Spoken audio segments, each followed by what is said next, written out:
Hermanos y amigos, tengan ustedes un buen día.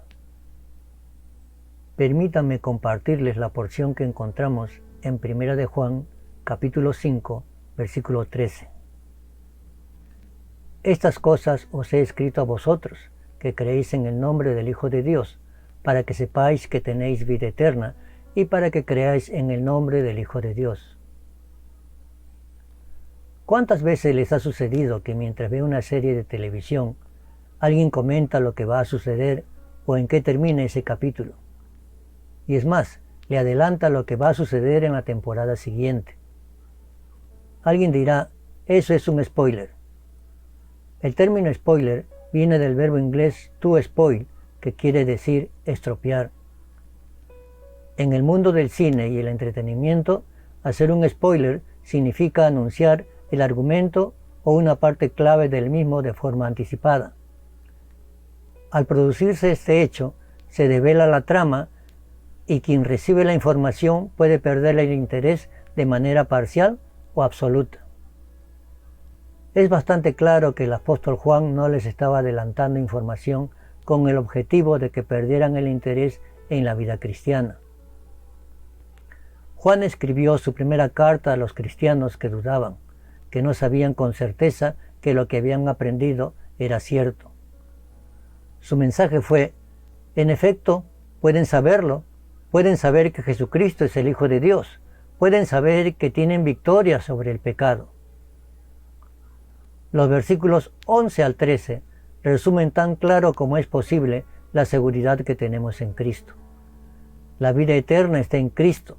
Dios ha dado testimonio de esto. Si creemos en el testimonio de Dios, tenemos esta vida en nosotros. La seguridad cristiana no es cuestión de fabricar una emoción religiosa, es simplemente cuestión de tomarle la palabra a Dios. La garantía de vida eterna es una certeza. Los lectores de Juan necesitaban escuchar ese mensaje, al igual que necesitamos escucharlo nosotros.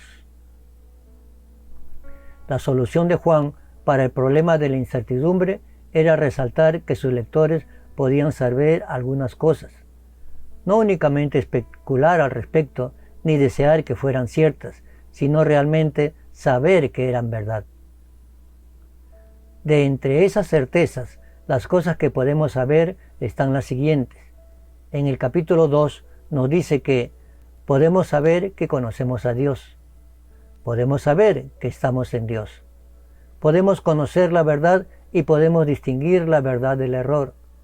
En el capítulo 3 dice que podemos saber que somos hijos de Dios. Podemos saber que cuando Él aparezca seremos semejantes a Él. Podemos saber que apareció para quitar nuestro pecado. Podemos saber que hemos pasado de muerte a vida.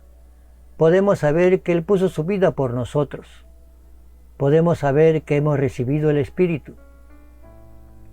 En el capítulo 4 escribe que podemos saber que permanecemos en Dios y que tenemos comunión con el Padre. Podemos saber del amor de Dios para con nosotros, esto es, saber que Dios nos ama. En el capítulo 5 continúa diciendo que podemos saber que nuestras oraciones son escuchadas. Podemos saber que el Hijo de Dios ha venido y nos ha dado entendimiento para conocer al que es verdadero. Juan resaltó el hecho de que los falsos maestros, los engañadores, los anticristos, como él los llama, no podían añadirle al conocimiento que tenían sus lectores.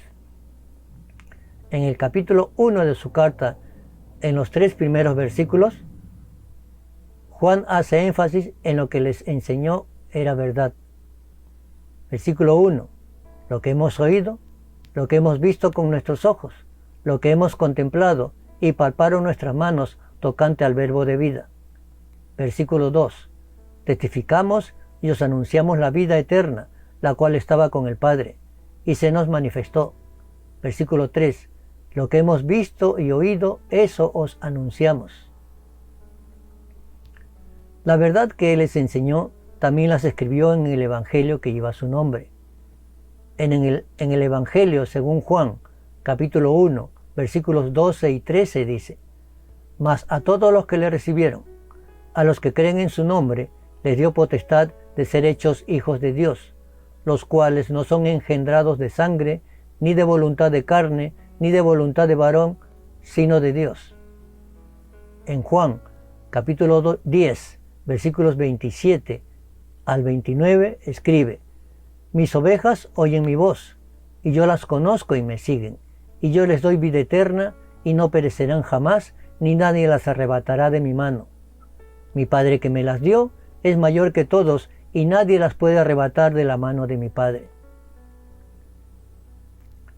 En la carta primera de Juan también nos dice algo con respecto a nuestro presente.